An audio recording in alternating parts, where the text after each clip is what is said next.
Failure of barter system and the need for money. In ancient days, when there was no money, people used to exchange goods for goods to satisfy their wants without the use of money. Such system was called barter system. प्राचीन काल में पहले क्या होता था, पैसा नहीं होता था, देयर वाज नो मनी, तो लोग क्या करते थे, प्रोडक्ट के बदले में प्रोडक्ट का लेन देन करते थे. इस सिस्टम को हम लोग कहते थे बार्टर सिस्टम. ठीक है, आपके पास कुछ प्रोडक्ट्स है, आप किसी को दिए, बदले में उसका प्रोडक्ट आप ले लिए. However, with passage of time, the barter system had to be abandoned because of its inherent problems. लेकिन देखिए वक्त के साथ क्या हुआ, जो बार्टर सिस्टम है उसको हटा लिया गया क्योंकि इसके कुछ प्रॉब्लम्स भी थे. Some of the demerits of barter system are follows. अब देखिए बार्टर सिस्टम जो है उसका डीमेरिट्स क्या होता है वो देखिए, क्या क्या प्रॉब्लम होने लगा बार्टर सिस्टम में जिसकी वजह से उसको हटाया गया वो आप देखिए. सबसे पहला, search cost. A common problem of barter system was that one had to spend a lot of time in searching for the person who is willing to exchange the good at a given terms and condition. In the early period of human civilization, there was a very difficult task as there was no proper facility with regard to transport and communication. अब देखिए search cost, यहां पे आप क्या देखें, मान लीजिए आपके पास वीट है, मेरे पास राइस है, ठीक है, एक आदमी है जिसके पास शुगर है. अब यहां पे आपके पास वीट है, मेरे पास राइस है, एक आदमी के पास शुगर है. अगर आपको शुगर चाहिए तो आप इसको वीट दोगे, ये आपको शुगर देगा. अगर आपको राइस चाहिए आप राइस दोगे, ये आपको राइस देगा. अगर मुझे शुगर चाहिए तो मैं क्या करूंगा, मैं शुगर वाले को राइस दूंगा, वो मुझे शुगर देगा. लेकिन अब ये सर्च कॉस्ट की, अगर मुझे शुगर चाहिए तो कौन है जो शुगर बेच रहा है, या क्या उस समय जरूरी है कि उसको वीट का जरूरत हो, क्योंकि अगर उसको जरूरत नहीं है तो वो तो एक्सचेंज करेगा नहीं.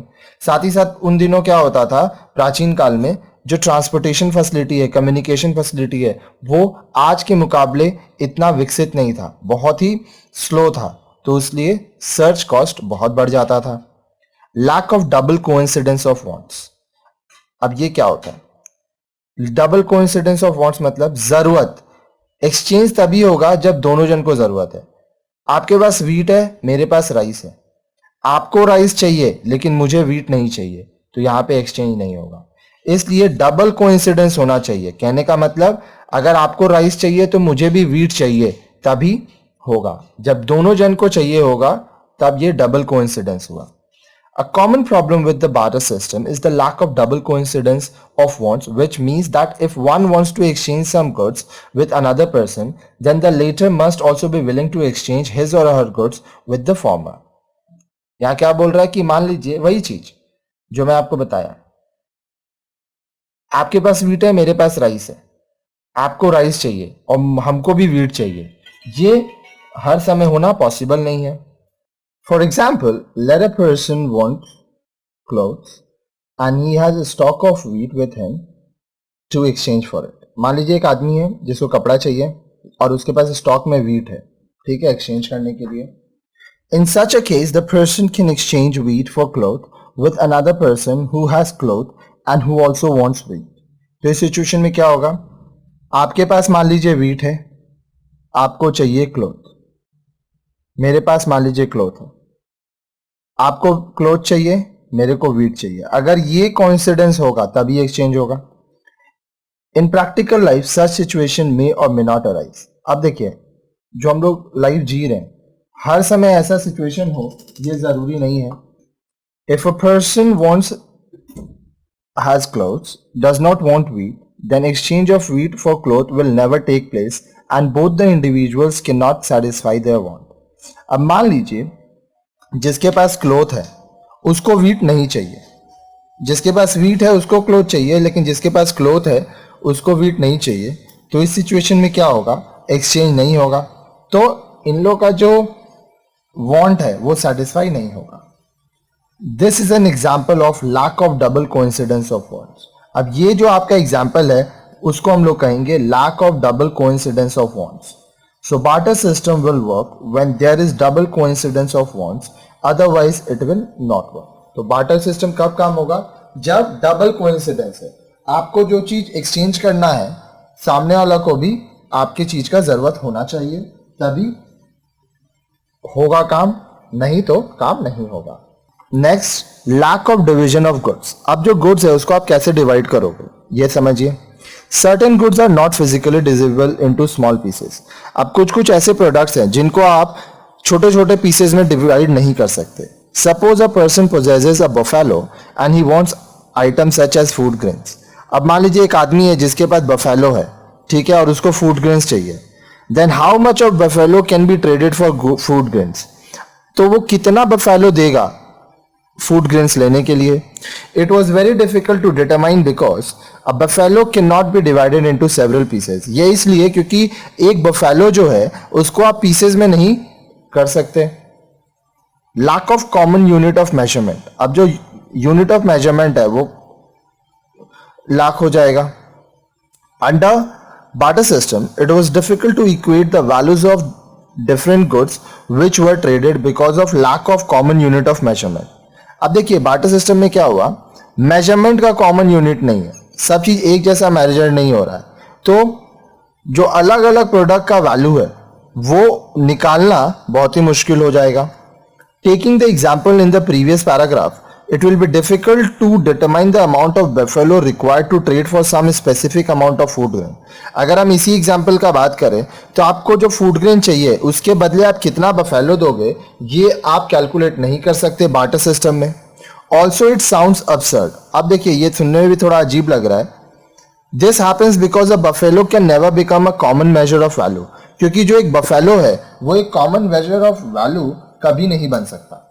The problem is for same for all other goods. अब ये जो प्रॉब्लम है ये दूसरे प्रोडक्ट्स के लिए भी सेम हो जाएगा, ठीक है। तो बहुत सारी चीजें हैं जो आपको ध्यान रखनी होंगी।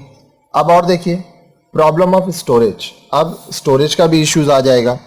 Another problem of barter system is that a person must store a large volume of his own good in order to exchange for his or her desired goods with others on day-to-day basis।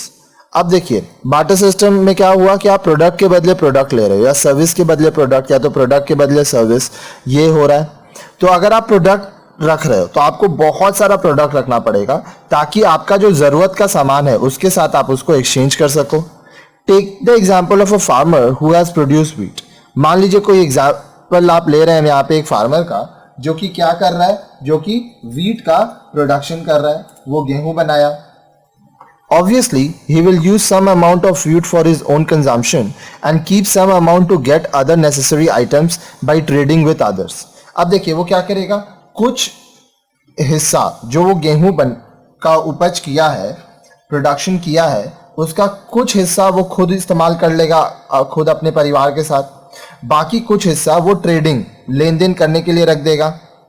If he wants furniture, then he will go to a carpenter who is willing to trade furniture in return of his wheat। अब मान लीजिए उसको furniture चाहिए तो वो क्या करेगा, एक ऐसे आदमी के पास जाएगा, एक कारपेंटर के पास जाएगा जिसको व्हीट का जरूरत है।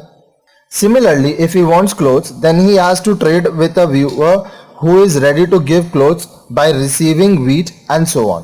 इसी तरह से अगर उसको कपड़ा चाहिए तो वो एक ऐसे बुनकर के पास जाएगा जो व्हीट के बदले उस चीज को एक्सचेंज करने के लिए रेडी हो। So the farmer must construct a warehouse first to keep a stock of his wheat in order to carry out the transaction at the time of need for his desired good। तो farmer को क्या करना पड़ेगा, पहले एक ware house बनाना होगा, godown बनाना होगा जहां पे वो अपने गेहूं का स्टॉक रखेगा और जब जरूरत होगा ट्रांजैक्शन के लिए, लेन देन के लिए, जो प्रोडक्ट उसको चाहिए उसके लिए, तो वो अपने स्टॉक में से गेहूं का इस्तेमाल कर लेगा। But constructing and maintaining a warehouse was itself a very difficult task in early days of civilisation. अब पहले क्या होता था कि पहले एक तो गोदाम बनाना, ठीक है, उसके साथ साथ गोदाम को अच्छे से रखना, ये उस जमाने में बहुत ही मुश्किल होता था। Loss of value. Finally a major problem of barter system is that a good loses its original quality and value if it is stored for a long period। अब देखिए एक और प्रॉब्लम क्या आता था, अगर कोई प्रोडक्ट है आप उसको काफी लंबे समय तक रख दिए हो तो वो अपना क्वालिटी भी खो देगा और उसका दाम भी कम हो जाएगा। Many goods such as salt, vegetables etc. are perishable. अब देखिए नमक हुआ, सब्जियां हुई, ये सब क्या है? पेरिशेबल आइटम है, जल्दी खराब होती हैं. Hence goods were never accepted for trading in future because they could not be used as store of value. तो ये सब जो प्रोडक्ट है इनको लेन देन करने के लिए भविष्य में इस्तेमाल नहीं किया जा सकेगा क्योंकि इनका जो वैल्यू है वो कम हो चुका है. This also implies that no good could be used for the purpose of lending and borrowing. अब यहाँ पे एक और चीज आप समझिए, लैंडिंग करने या बोरो करने के लिए कोई गुड्स नहीं रहेगा. Due to above problems the barter system could not continue for long. अब ये सब प्रॉब्लम की वजह से जो बार्टर सिस्टम है वो ज्यादा दिन तक नहीं चला. As human civilization progressed, people realized that there has to be some common medium of exchange which can be easily carried, stored and used to express the value of a good. अब जैसे जैसे इंसानी संस्कृति सभ्यता आगे बढ़ने लगी तो ये डिसीजन लिया गया कि एक कॉमन मीडियम ऑफ एक्सचेंज होना चाहिए जिसको आप आसानी से कहीं ले जा सके, रख सके और उसका जो वैल्यू है वो आप लोगों को बता सके. Some money came to been. तो इस तरह से पैसे का बात आ गया. Hence the need for money arose due to the failure of barter system. इसलिए बार्टर सिस्टम का जब फेलियर हुआ तो जो मनी का जरूरत है वो लोगों के सामने आ गया.